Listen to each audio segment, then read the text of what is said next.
اے محبوب تم فرما دو کیا تم اللہ سے، اس کی آیتوں سے اور اس کے رسول سے ٹھٹا کر رہے تھے؟ لا تعتذروا قد کفرتم بعد ایمانکم، بہانے نہ بناؤ، تم ایمان لانے کے بعد کافر ہو گئے۔ اور پھر جب یہ آیت کریمہ نازل ہوئی ہے تو سنیں، یہ وہابیوں اور دیوبندیوں سے اتحاد رچانے والے سنیں، یہ ان کی گودوں میں بیٹھنے والے سنیں، میرے سرکار نے 30 یا 36 لوگوں کو مسجد نبوی سے نکال دیا۔ بعد توحید کے مت والو، شمع رسالت کے پروانوں، السلام علیکم ورحمۃ اللہ وبرکاتہ۔ الحمد للہ نحمده ونستعینه ونستغفره ونؤمن به ونتوکل علیہ ونعوذ باللہ من شرور انفسنا ومن سیئات اعمالنا، من یهده اللہ فلا مضل له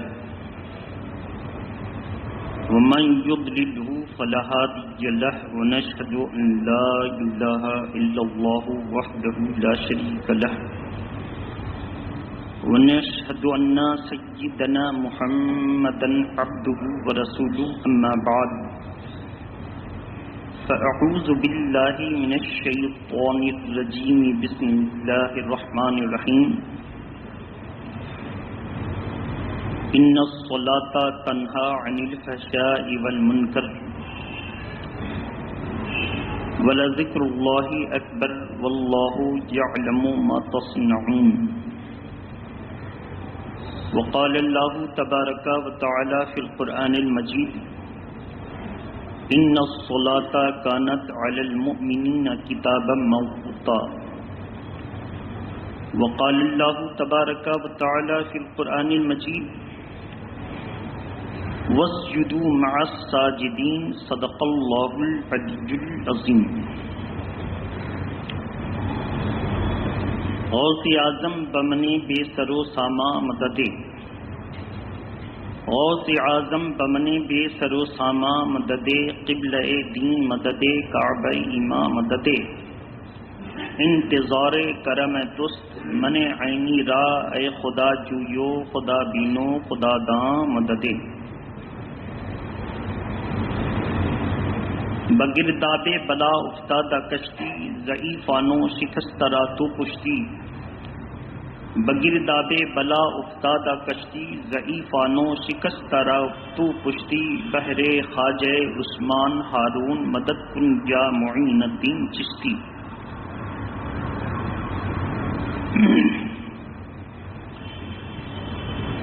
آن من باشم کہ روز جنگ بینی پشت من، آمنم کہ بینی خاک و خون سرے۔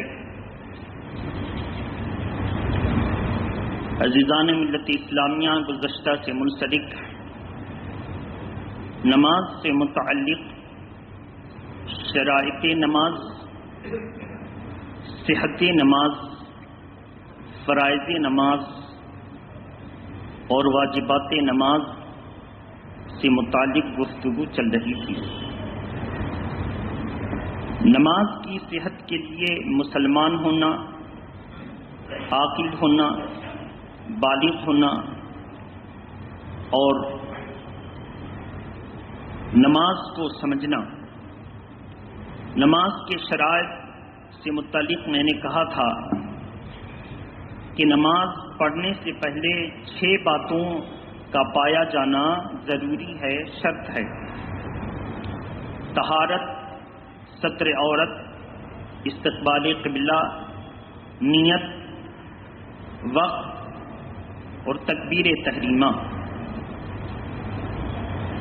ان شرائط کے پائے جانے کے بعد وہ مکلف ہے، اس پر نماز فرض ہے۔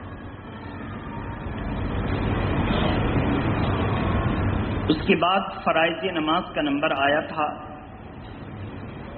فرائض نماز 7 ہیں، ان سب کو یاد رکھنا ضروری ہے تاکہ ہم سب اللہ کی بارگاہ میں اتنی مصروفیت کے دور میں وقت نکال کر نماز پڑھنے کے لیے آتے ہیں، کہیں ایسا نہ ہو کہ نماز اٹھک بیٹھک رہ جائے اور نماز ادا نہ ہو۔ فرائض نماز میں سب سے پہلے تکبیر تحریمہ، قیام، قرأت، جس کو قراءت صحیح لفظ ہے، اس لیے کہ اس کا مصدر ہے القراءۃ، رکوع، سجود،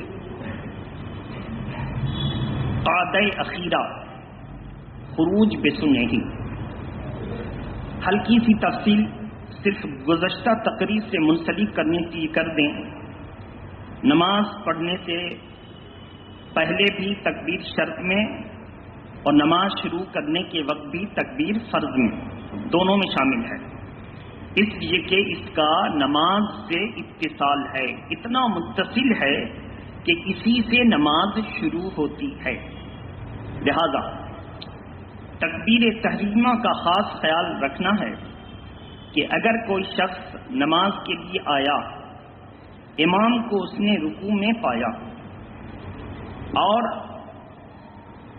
جلد بازی میں اس نے اللہ اکبر سیدھے کھڑے ہونے کے بجائے رکوع میں جا کر اس نے اللہ اکبر کہا تو قیام نہ پایا گیا، اور جب قیام نہ پایا گیا تو نماز نہ ہوئی۔ نمبر 2، قیام میں تو تھا لیکن ایک ہی اس نے اللہ اکبر کہا تھا اور وہ رکوع میں چلا گیا، تو سوال یہ ہے کہ نماز شروع کرنے والی اس نے تکبیر کہی یا رکوع میں جانے والی تکبیر کہی؟ ایسی صورت میں رکوع میں جانے والی تکبیر واجب ہے اور نماز شروع کرنے والی تکبیر اللہ اکبر فرض ہے۔ تو ایسی صورت میں فرض چھوٹا، اس کی نماز ہی نہ ہوئی، اس کی نماز نہ ہوئی۔ لہذا نماز کے لیے اہتمام اور محتم بشان کام کے لیے تیاری ضروری ہے۔ یہ نماز اتنا محتم بشان ہے، اتنا اہتمام کے قابل ہے کہ ہم اور آپ جماعت پکڑنے کے لیے یا نماز پڑھنے کے لیے مسجد میں دوڑ کے بھی نہیں آ سکتے۔ دوڑنے میں عجلت، نماز کے لیے آنا ہے تو اہتمام کے ساتھ آنا ہوگا۔ ہاں، قرآن مجید پارہ نمبر 28 سورہ جمعہ، اس میں ہے اذا نودی للصلاۃ من یوم الجمعۃ فاسعوا الی ذکر اللہ، جب تمہیں نماز کے لیے پکارا جائے تو فاسعوا الی ذکر اللہ، اللہ کی بندگی کی طرف، اللہ کے ذکر کی طرف دوڑو۔ تو اب اس کا کوئی معنی اگر دوڑنا لے گا اور کہاں سے وہ لے گا؟ درود پاک پڑھیں، اللہم صل علی سیدنا شفیعنا حبیبنا مولانا محمد وعلی آلہ واصحابہ وبارک وسلم، صلاۃ و سلام علیکہ یا رسول اللہ۔ حج کے دوران، عمرہ کے دوران صفا مروہ کی سعی کی جاتی ہے، وہاں بھی سعی اور یہاں بھی فسعوا، تو سعی کا مطلب یہ ہوا دوڑنا، مگر جب وہ محتم بشان کام کے لیے ہے تو اس کا معنی ہوگا تیز قدموں سے چلنا، کہ قدم کی دھڑپڑ، آہٹ اور چاپ تک سنائی نہ دے۔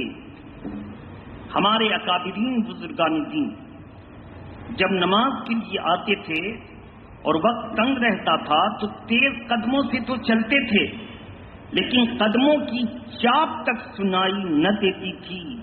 اس انداز میں وہ ہلکے قدم رکھتے تھے کہ اس میں عجلت پائی نہ جاتی۔ بہرحال اب کڑی سے منسلک ہو جائیں۔ نماز کے 6 شرائط 7 فرائض کے بعد جب نماز شروع کریں گے تو سب سے پہلے تکبیر تحریمہ اللہ اکبر، پہلا فرض ادا ہو گیا۔ اللہ اکبر کہنے کے بعد ثنا پڑھنی ہے، ثنا بتا دیا تھا۔ اس کے بعد تعوذ پڑھنا ہے، وہ بھی میں نے بتایا تھا، اعوذ باللہ، تسمیہ یعنی بسم اللہ پڑھنی ہے، اس کا بھی ذکر ہو چکا.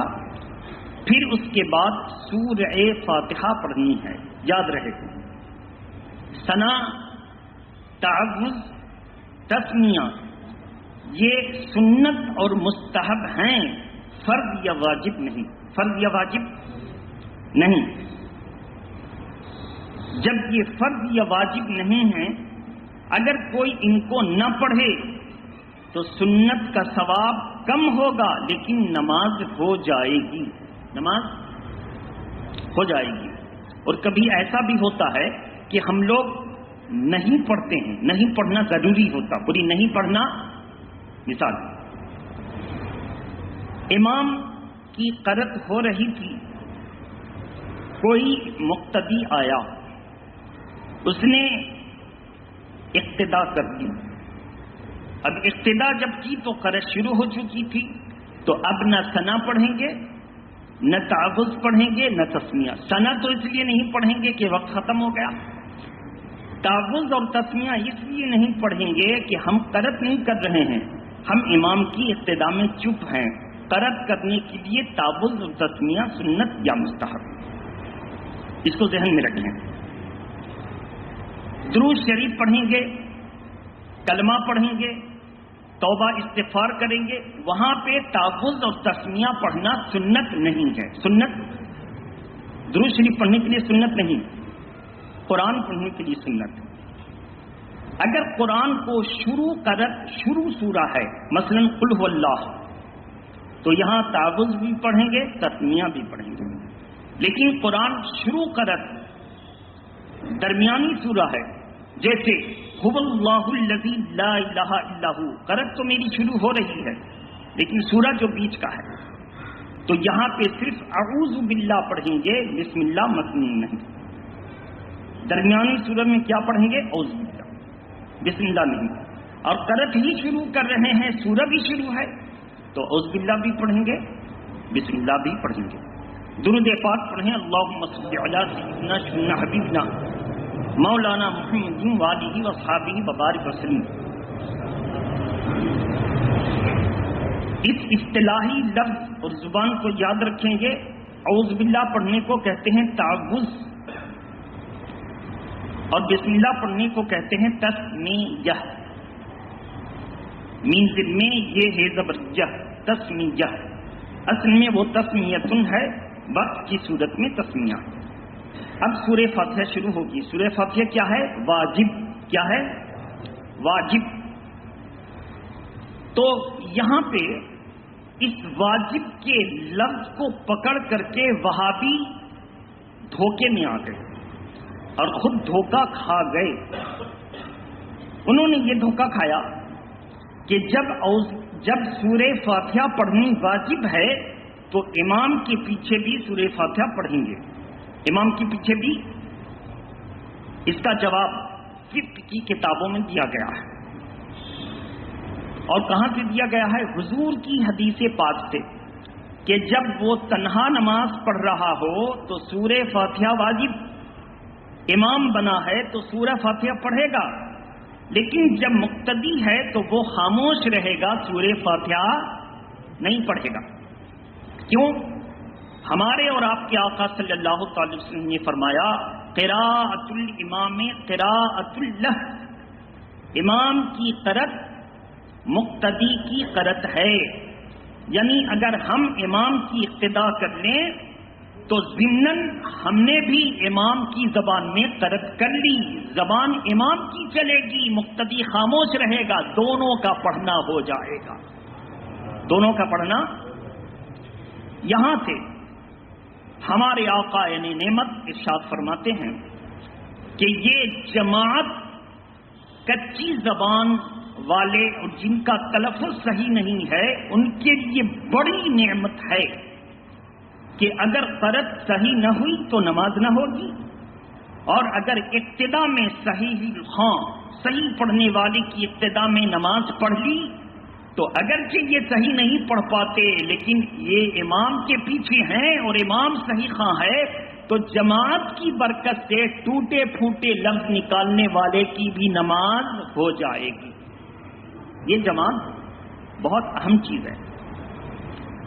تو بہرحال اسی لیے جماعت میں امام موجود نہ ہوں، ایسی صورت میں مؤذن دیکھے یہ کہ سب سے بہتر کون ہے، سب سے بہتر کون ہے، ان کو امام کے قائم مقام مقدم کیا جائے گا، ان کو امام کے مقام بڑھایا جائے گا. سب سے بہتر، امیوں میں سب سے بہتر، یہ ہے مسئلہ اس کا. تو بہرحال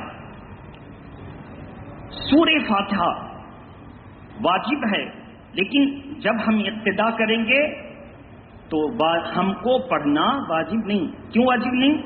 چونکہ امام کی قرأت مقتدیوں کی قرأت ہے، ضمناً قرأت ہو گئی. سورہ فاتحہ کے بعد ایک سورہ کا ملانا واجب. کیسی سورہ؟ ایک بڑی سورہ یا 3 چھوٹی آیتیں جو بڑی سورہ کے مثل ہو جائیں، 3 چھوٹی آیتیں یا ایک بڑی سورہ. بہرحال ان کا ملانا واجب ہے. اب سورہ فاتحہ کی طرف چلیں. میں نے کہا تھا الحمدللہ رب العالمین، اس کی ہلکی سی وضاحت گزر چکی. الرحمن الرحیم، وہ رحمان اور رحیم ہے. رحمان کا معنی عام اور رحیم کا معنی خاص، اور لفظ کے اعتبار سے دونوں کا معنی ایک. رحمان کا معنی بھی رحم والا اور رحیم کا معنی بھی رحم والا. تو رحمان کا معنی خاص، جیسے مثال کے طور پہ فقہ کی کتاب میں پڑھیں گے یا رحمان الدنیا یا رحیم الآخرہ. اللہ کو جب رحمان کے نام سے پکاریں گے تو کہہ سکتے ہیں رحمان الدنیا والآخرہ، لیکن رحیم کے نام سے پکاریں گے تو رحیم الآخرہ. وجہ کیا ہے؟ رحمان عام، رحمان کی صفت کا جلوہ کافروں پر بھی ہے اور رحمان کی صفت کا جلوہ مومن پر بھی ہے.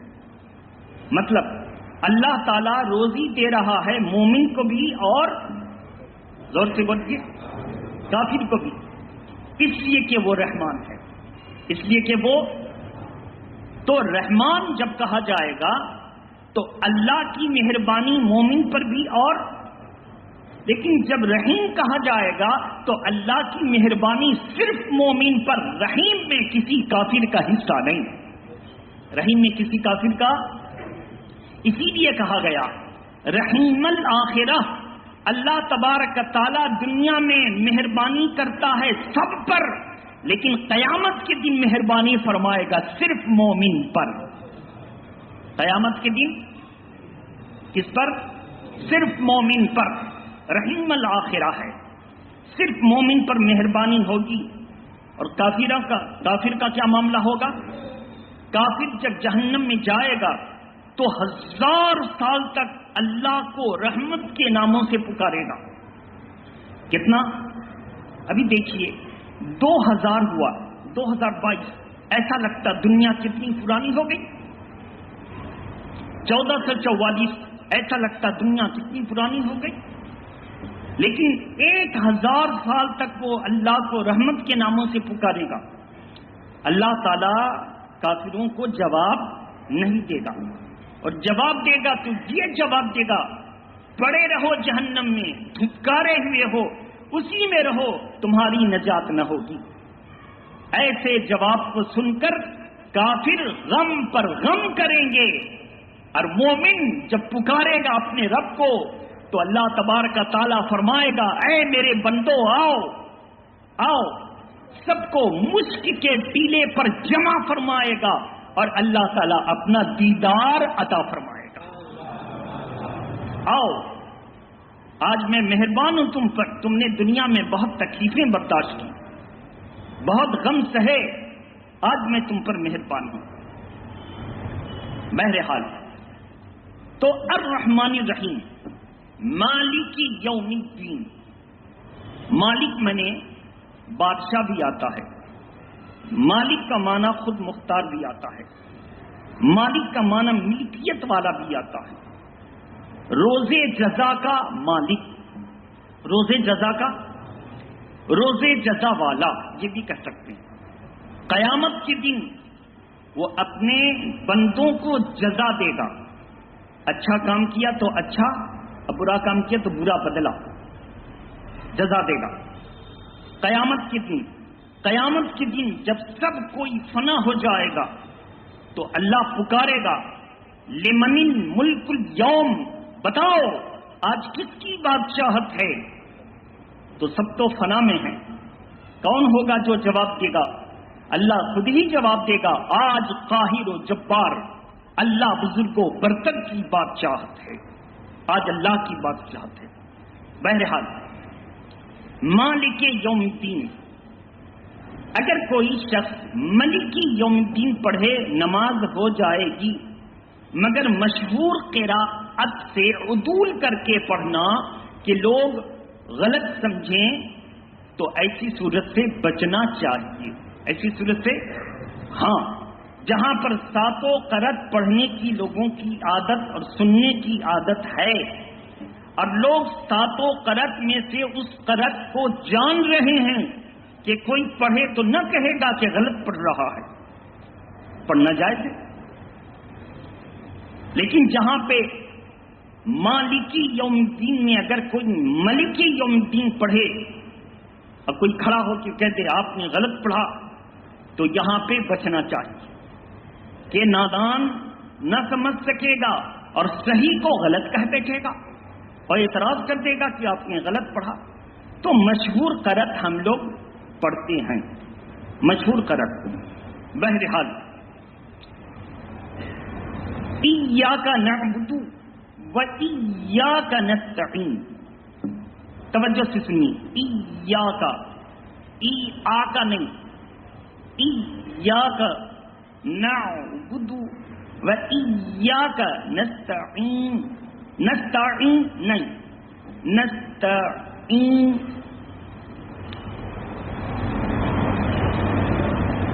صحت کے ساتھ آپ نے اس کو سنا اور لوگوں نے ترجمہ کیا ہے ہم تیری عبادت کرتے ہیں اور تجھی سے مدد مانگتے ہیں.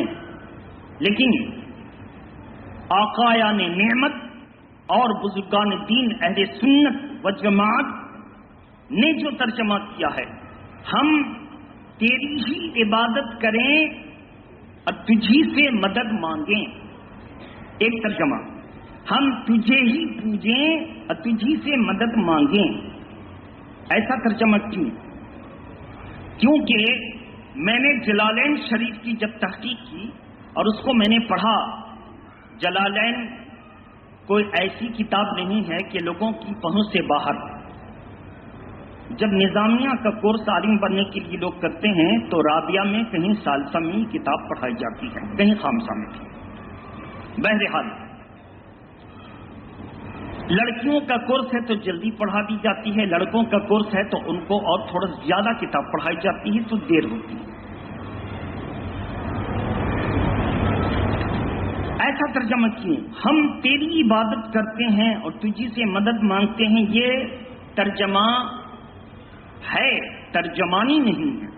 اس لیے ترجمانی نہیں ہے کہ اللہ تعالیٰ نے سورہ فاتحہ کو جو اہمیت عطا فرمائی، میرے آقا نے اس کے 18 نام شمار کرائے. کتنے؟